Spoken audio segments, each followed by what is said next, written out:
La festa del 25 aprile si svolgerà a Siculiana, perché? Ma è una scelta intanto che la prefettura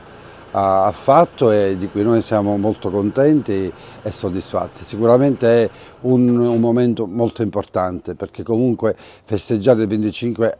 aprile è sempre una ricorrenza che è fondamentale per tutti i cittadini italiani, per la democrazia, per festeggiare questa Repubblica e soprattutto è anche un momento di riflessione